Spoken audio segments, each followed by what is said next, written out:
खबर के साथ महाराष्ट्र में बीजेपी की प्रचंड जीत हुई है। दिल्ली के बीजेपी मुख्यालय में जश्न देखने को मिल रहा है। बीजेपी के दिग्गज नेता मुख्यालय पहुंचे हैं। पीएम मोदी के आने का इंतजार हो रहा है। भारी संख्या में नेता और कार्यकर्ता मौजूद हैं। महाराष्ट्र में जिस तरीके से एनडीए गठबंधन को मैंडेट दिया है, जनता ने प्रधानमंत्री की नीतियों पर भरोसा जताया है, वो कहीं ना कहीं इस बात की पुष्टि करता है कि प्रधानमंत्री की विकास की नीति के साथ जनता चल रही है।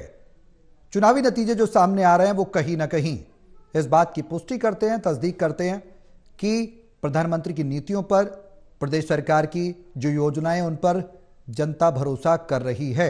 झारखंड की बात करें तो झारखंड में इंडिया गठबंधन बड़े मैंडेट के साथ उभरकर सामने आया। एनडीए को महज 25 सीटें मिली हैं, जबकि महाराष्ट्र में एनडीए गठबंधन मैंडेट लेकर आया, यानी कि डबल सेंचुरी से कहा जाए तो कहना गलत नहीं होगा। वहीं यूपी उपचुनाव की बात की जाए तो 7 सीटों पर बीजेपी ने उपचुनाव में परचम लहराया। कुंदर की सीट की बात करें, मुरादाबाद के पास एक कुंदर की सीट है। उस उपचुनाव पर भी 31 साल बाद बीजेपी का कमल खिला है, यानी कि सीएम योगी और प्रधानमंत्री नरेंद्र मोदी की जो नीतियां हैं, उन नीतियों को जनता ने सरोकार किया है, उन नीतियों को स्वीकार किया है। साथ ही हर वर्ग की तरफ से प्रधानमंत्री नरेंद्र मोदी को इस बार समर्थन मिलता नजर आया है। उत्तर प्रदेश के मुख्यमंत्री योगी आदित्यनाथ भी जगह जगह जो रैलियां की, उन्होंने हर विधानसभा में पहुंचे, लोगों से संवाद किया, तो सबका साथ सबका विकास का नारा उन्होंने जरूर दिया।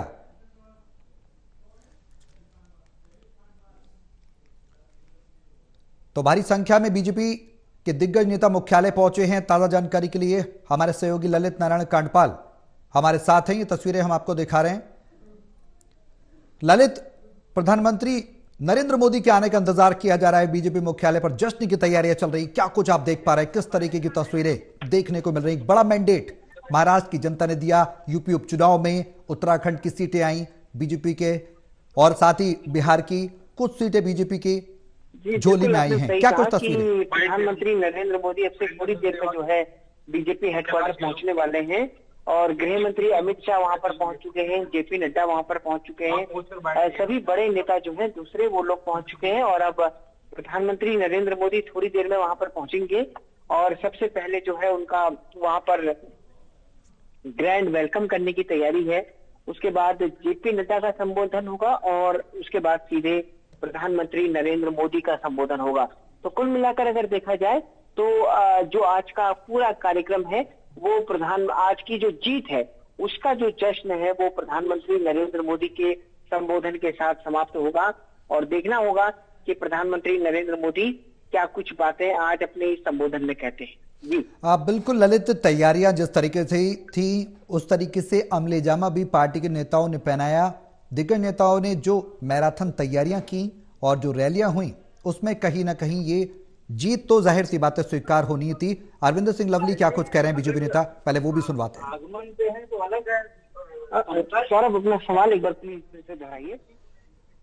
दिल्ली के इलेक्शन में महाराष्ट्र की जीत के बाद बीजेपी एक नई स्पिरिट के साथ उतरेगी, और डेफिनेटली वो न केवल बीजेपी के लोगों की जीत होगी बल्कि दिल्ली के लोगों की एक तरीके से मुक्ति होगी उस सरकार से जिसने 10 साल में केवल दिल्ली को कष्ट दिया है।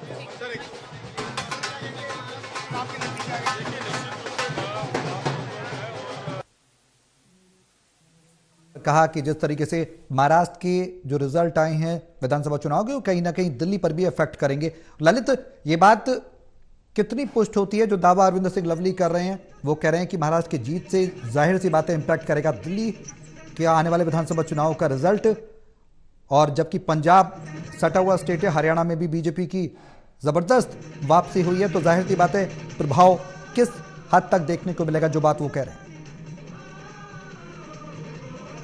तो अरविंदर सिंह लवली की बात का एक बिल्कुल उन्होंने बात सही कही है कि इससे पहले हमने देखा था कि जब हरियाणा में रिजल्ट निकलकर सामने आए थे तो उस वक्त भी भारतीय जनता पार्टी के कार्यकर्ताओं में एक अलग किस्म का जो है उत्साह देखने को मिला था। और अब महाराष्ट्र में जो जीत हुई है, महाराष्ट्र को अगर देखा जाए, महाराष्ट्र और झारखंड में 2 राज्य थे। झारखंड के चुनाव में भारतीय जनता पार्टी को हार का सामना करना पड़ा, लेकिन महाराष्ट्र में भारतीय जनता पार्टी ने बड़ी जीत दर्ज की है। और आप ये समझिए कि भारतीय जनता पार्टी जी। महाराष्ट्र की जीत के साथ सबसे बड़ी पार्टी बनकर उभरी है और उसका जो असर है वो निश्चित तौर पर अब दिल्ली विधानसभा पर पड़ेगा।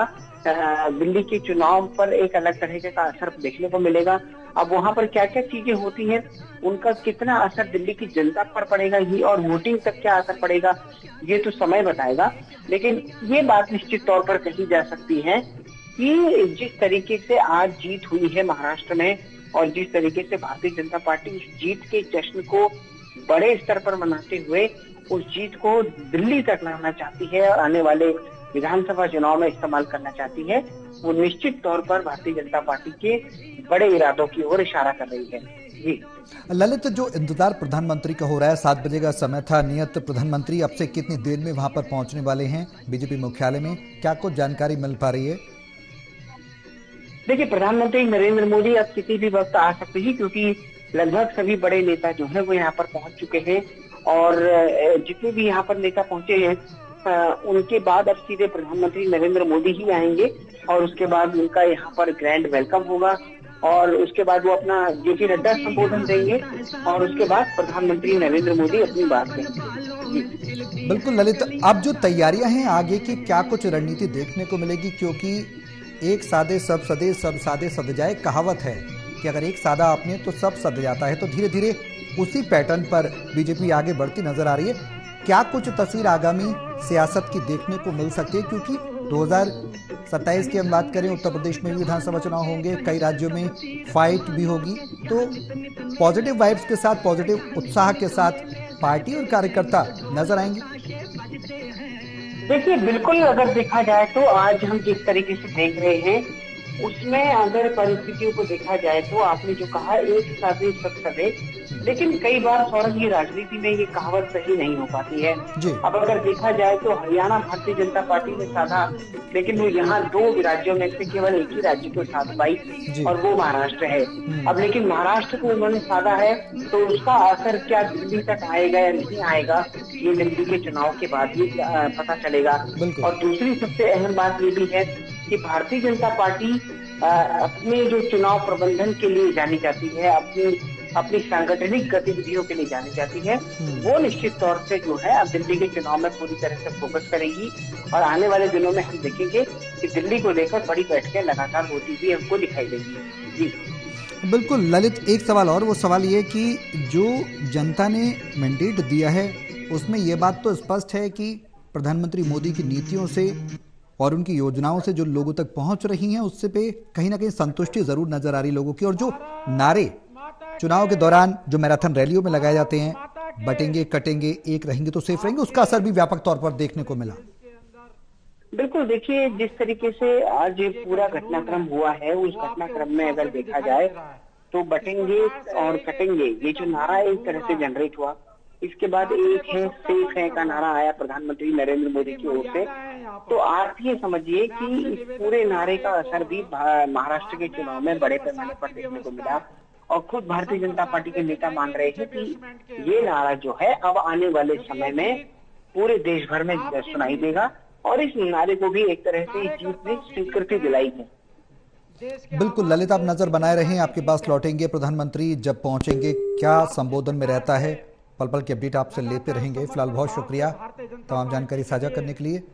तो जिस तरीके से रणनीति बनाई थी, रणनीति को अमलीजामा पहनाया और पूरी तरह से जमीन पर उतरती हुई भी वो रणनीति नजर आई।